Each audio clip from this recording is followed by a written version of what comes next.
আসসালামু আলাইকুম। আমরা যারা মাইক্রোসফট এক্সেলে কাজ করি তাদের কিন্তু এরকমভাবে ডাটা ভিজুয়ালাইজেশন করা লাগে।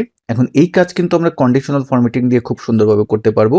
এবং দেখুন আপনি যখন এখানে ভ্যালু পরিবর্তন করবেন আপনার ভিজুয়ালাইজেশনও কিন্তু অটোমেটিক এটা পরিবর্তন হবে। তো এই টাইপের ভিজুয়ালাইজেশন আপনি কিভাবে মাইক্রোসফট এক্সেলে দিবেন। তো ডিয়ার ভিউয়ার্স, আপনি যদি প্রতিনিয়ত এক্সেল, ওয়ার্ড, পাওয়ার পয়েন্ট এবং পাওয়ার বাই এই সকল টুলের টিপস অ্যান্ড ট্রিক্স গুলো পেতে চান তাহলে আমাদের ইউটিউব চ্যানেলটি সাবস্ক্রাইব করে রাখতে পারেন। আর যদি ভিডিওটি আমাদের ফেসবুক পেজে দেখে থাকেন পেজটি অবশ্যই ফলো করবেন। তা চলুন আমরা ভিডিওর মূল টপিকে চলে যাই। তো এই জন্য প্রথমে যে কাজটি করব, এখানে কিন্তু দেখুন আমার দুইটা ঘর, এইটা একটা আমার এরিয়া আর এইটা একটা এরিয়া। জাস্ট আমি এখানে একটু বর্ডার ফরম্যাটিং করেছি।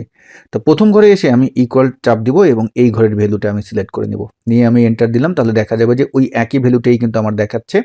এখন বলতে পারেন ভাই এখানে কেন ভ্যালু চেঞ্জ হচ্ছে, আমি মূলত র্যান্ড বিটুইন ফাংশন ব্যবহার করেছি, এই জন্য ভ্যালু চেঞ্জ হচ্ছে।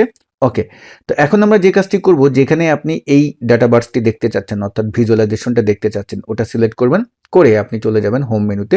হোম মেনু থেকে ডান পাশে স্টাইলস গ্রুপে ঠিক এখানে দেখতে পারবেন কন্ডিশনাল ফরম্যাটিং। এখান থেকে আমরা ডাটা বার্সে আসবো।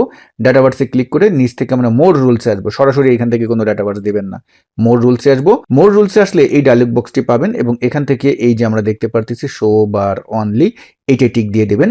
এবং তারপরে আমরা এই যে ফিল আছে, ফিলের এখান থেকে আমরা করে দিব কি গ্রেডিয়েন্ট, এবং এখান থেকে আপনি যে কালারটি পছন্দ হয় সেটা দিয়ে দিবেন। যেমন আমি এই কালারটি দিলাম, তারপরে আমি ওকে দিয়ে দিলাম।